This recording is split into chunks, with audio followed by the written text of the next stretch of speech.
Hello, hello students. Welcome to SVS English classes. In the series of active and passive voice, we are with past continuous tense to discuss it. Number 1, इस tense के वाक्यों में was verb plus main verb की ING form होती है। यानी past continuous tense में was verb पहले से दिए होते हैं और उसके बाद आईएनजी फॉर्म आती है। मेन वर्ब के फर्स्ट फॉर्म में आईएनजी जुड़ी हुई होती है। नंबर 2, इस टेंस की पैसिव वॉइस बनाने के लिए subject plus was singular number के साथ, वर्ब प्लूरल नंबर के साथ plus being plus third form plus by doer plus other का प्रयोग करते हैं। जो हमारी आईएनजी फॉर्म है उसे हम बीइंग प्लस थर्ड फॉर्म में बना करके लिखते हैं। ठीक है, now we start examples. A monkey was shaking the mango tree. एक बंदर आम के पेड़ को हिला रहा था। तो दी मैंगो ट्री ये ऑब्जेक्ट है। What was a monkey shaking the mango tree? In this sentence, the mango tree is an object which we use as a subject. The mango tree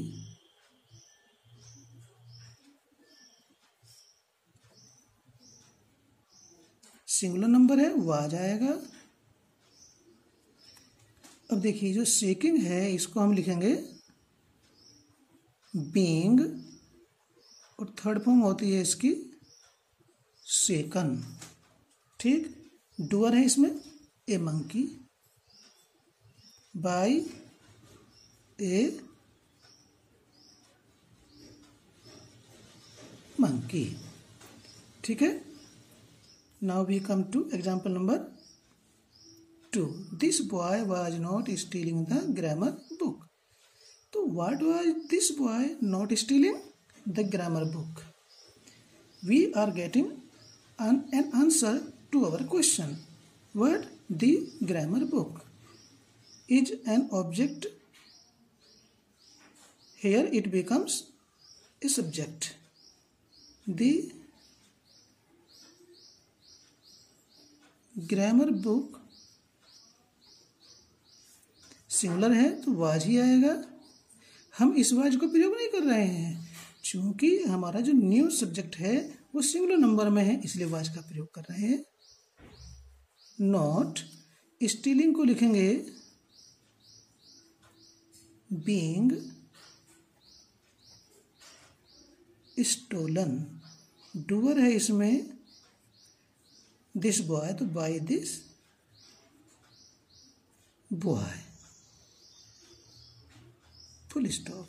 देखिए यदि हम इसमें बीइंग का प्रयोग नहीं करते हैं तो फिर ये पास्ट कंटिन्यूअस टेंस की पैसिव वॉइस नहीं रहेगी, पास्ट इंडेफिनिट टेंस की बन जाएगी। तो इसलिए जो रूल जिस टेंस की पैसिव वॉइस का बनाने का है हम उसी को प्रयोग करेंगे।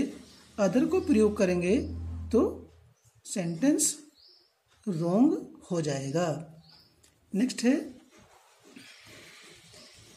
Were the villagers taking liquor in the party.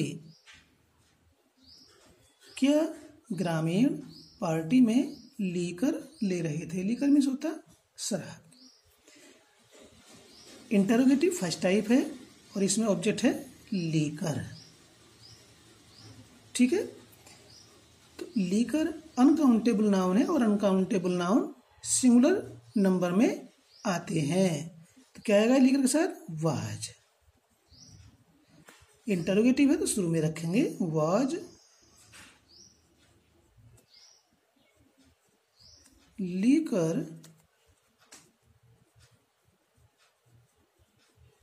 Being taken. अब इन द पार्टी अदर में आता है, थर्ड फॉर्म के बाद हमारा डूअर आएगा by the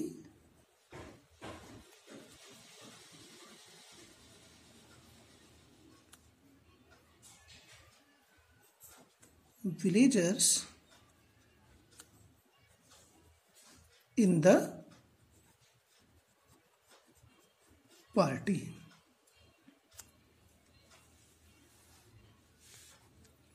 What was the child wearing then? उस समय बच्चा क्या पहने हुए था?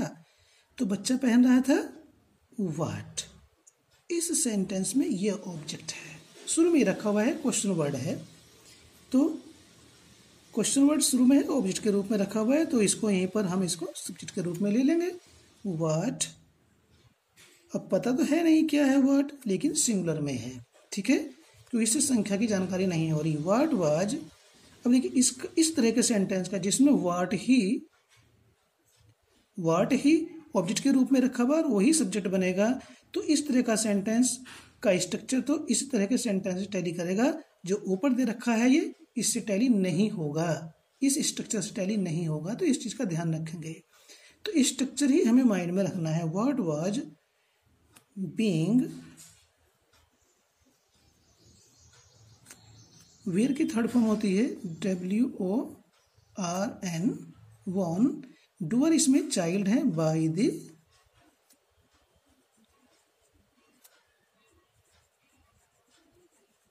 चाइल्ड। देन एक्टिव में क्वेश्चन मार्क है तो पैसिव में question mark. Example number 5, who was carrying your new box. तो हु है इसमें डूअर, सब्जेक्ट है, और ये क्या ले जा रहा है, योर न्यू बॉक्स, ये इसमें ऑब्जेक्ट है, ठीक है। तो पहले तो हम हु का इसका बाय होम करके लिखेंगे, ठीक। इस बाय होम के बाद योर न्यू बॉक्स के अनुसार वाह जाएगा, योर न्यू बॉक्स। अब जो कैरिंग है इसे लिखेंगे being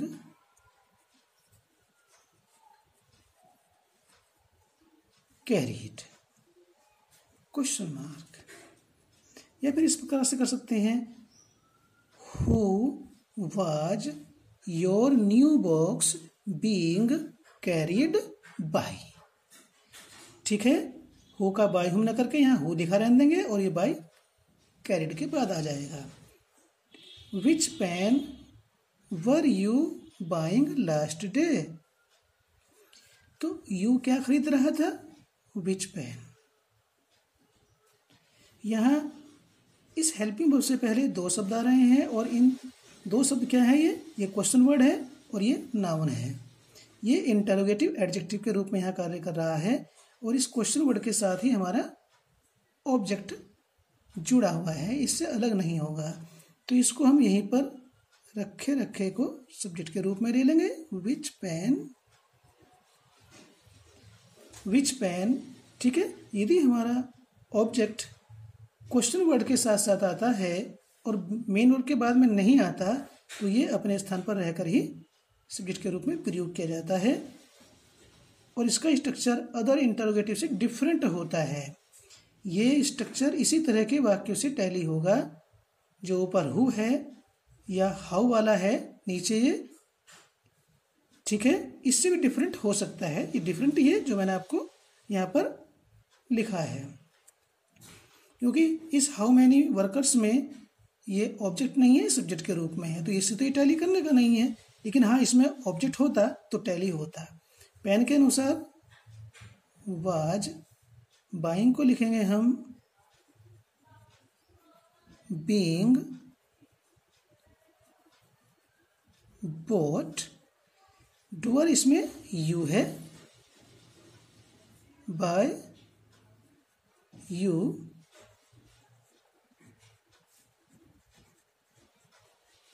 last day. Next, was mother looking for it at noon. क्या माता इसको दोपहर में ढूंढ रही थी, इंटरोगेटिव है, तो मदर किसको ढूंढ रही थी, लुकिंग फॉर मीन्स ढूंढ रही, खोज रही, तलाश कर रही। तो इट सिंगुलर नंबर में आता है, थर्ड पर्सन का है, ठीक है, ऑब्जेक्ट के रूप में रखा हुआ है। तो इट सिंगुलर नंबर में आता है, इंटरोगेटिव फर्स्ट टाइप है, तो वाज को शुरू में रखेंगे, was it being looked for. ये प्रीपोजिशन मेन वर्ब के साथ आ रही है, ये फ्रेजल वर्ब के रूप में जानी जाती है। हमारा पैसिव वॉइस में थर्ड फॉर्म के बाद ही आएगी, जो भी प्रीपोजिशन आएगी मेन वर्ब के बाद में वो पैसिव वॉइस में मेन वर्ब के बाद ही आएगी, उसके बाद ही हमारा कोई अन्य चीज़ आएगी। तो डूअर इसमें हमारा मदर है तो हो जाएगा बाय मदर एट नून। दोपहर के लिए एट नून आता है, ठीक है, सुबह, अपराह्न, शाम, in the morning, in the afternoon, in the evening, ऐसे आता है। How many workers were painting the house yesterday. तो ध्यान दें, यहाँ इस हेल्पिंग से पहले 3 शब्द आ रहे हैं और ये तीनों शब्द किस रूप में है, सब्जेक्ट के रूप में रखे हुए हैं, ऑब्जेक्ट नहीं है, ठीक है। ऑब्जेक्ट हमारा है, ये वर्कर्स क्या पेंट कर रहे थे, द हाउस। मेन वर्ब के बाद में हमारा ऑब्जेक्ट आ रहा है, ये सब्जेक्ट है। तो डूअर बनने के लिए हो की तरह ये बाई मदर की भांति बाद में नहीं आने का, थर्ड फॉर्म के बाद में, ये शुरू में रखा रहेगा। और ध्यान दें, अब इससे पहले बाई भी नहीं आने का, बाई हाउ मैनी वर्कर्स, इसे हम थर्ड फॉर्म के बाद ही लेकर आएंगे। क्या होगा, हाउ मैनी वर्कर्स, हाउस के अनुसार यहां पर वाज आएगा, the house being painted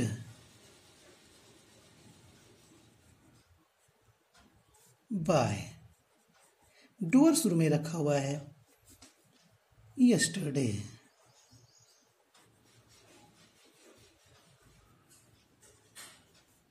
question mark. देखिए यहाँ पर ये 4 सेंटेंस हैं, ठीक है। ये प्रेजेंट इंडेफिनिट टेंस का नेगेटिव है, ये पास्ट इंडेफिनिट टेंस का नेगेटिव है, ये प्रेजेंट कंटिन्यूस का नेगेटिव है और ये प्रेजेंट परफेक्ट का नेगेटिव है। चारों सेंटेंस नेगेटिव हैं, अलग अलग टेंस में है। तो एक जगह बताए हुए, समझाए हुए, एक्सप्लेन किए हुए नियम दूसरे में किस प्रकार से अप्लाई करेंगे, सेम स्ट्रक्चर वाले में सेम रूल अप्लाई होगा। एक तरीके से ये सबकी पैसिव वॉइस बनेगी, सिर्फ हेल्पिंग वर्ब अलग अलग होगी। अब देखिए यहाँ पर ये सेंटेंस और ये ऑब्जेक्ट थोड़ा सा अलग अलग है, लेकिन वर्ब एक ही आ रही है तीनों में। तो वर्ब एक हो या अलग अलग हो, लेकिन पैसिव वॉइस तो समान रूप से ही बनती है, एक जैसी बनती है। तो she does not write a letter, इसमें ए लेटर ऑब्जेक्ट है, सब्जेक्ट बना देंगे ए लेटर। प्रेजेंट टेंस में ई जाता है लेटर के अनुसार, नॉट रिटन। डूअर इसमें सी है तो हो जाएगा बाय हर, ठीक। अब इसको लेते हैं, यहाँ NSC है, ये लेटर भी हो सकता है, नो प्रॉब्लम, लेकिन जानबूझ कर रखा है। तो एन एस से पास्ट टेंस में है तो वाज नॉट आएगा। Third form written by you. देखिए यहाँ पर डज था तो इज का प्रयोग किया, डिड है तो वाज का प्रयोग किया, नॉट तो अपने स्थान पर आ ही रहा है, यहाँ भी रिटन है, यहाँ भी रिटन है, बाय डूअर है, बाय डूअर है। चूंकि सेम टाइप में है, निगेटिव है, तो जो शब्दों का रख रखाव है वो एक ही प्रकार से है। अब इसको देखते हैं। I am not writing a letter, तो ये प्रेजेंट कंटिन्यूअस टेंस में है। ए लेटर के अनुसार यहाँ पर ए जाएगा, नॉट बीइंग। राइट की थर्ड फॉर्म रिटन बाय मी। अब देखिए यहाँ पर प्रेजेंट इंडेफिनिट टेंस में है तो is not written, past indefinite tense में है तो वाज नॉट रिटन, यहाँ पर एम नॉट राइटिंग है तो इज नॉट बीइंग रिटन। तो प्रेजेंट कंटिन्यूअस में तो बीइंग रिटन ही आता है। ये प्रेजेंट परफेक्ट टेंस का है। He has not cooked food, यहाँ वर्ब भी डिफरेंट हो गई, ऑब्जेक्ट भी डिफरेंट है, ठीक है, लेकिन स्ट्रक्चर सेम है। तो फूड सिंगुलर नंबर में है, और दूसरी बात ये अनकाउंटेबल नाउन है। Has not been cooked by him. हम देखते हैं कि इसमें कहीं ना कहीं समानता है, तो इस चीज को समझने की आवश्यकता है। यदि हमें प्रेजेंट इंडेफिनिट टेंस की पैसिव वॉइस समझ में आ जाएगी तो मैं समझता हूँ फिर आपको आठों टेंस की भी और उसके बाद जो पैसिव वॉइस बनती है वो भी आपको क्लियर हो जाएगी। I think this will be clear to you. Okay, thanks.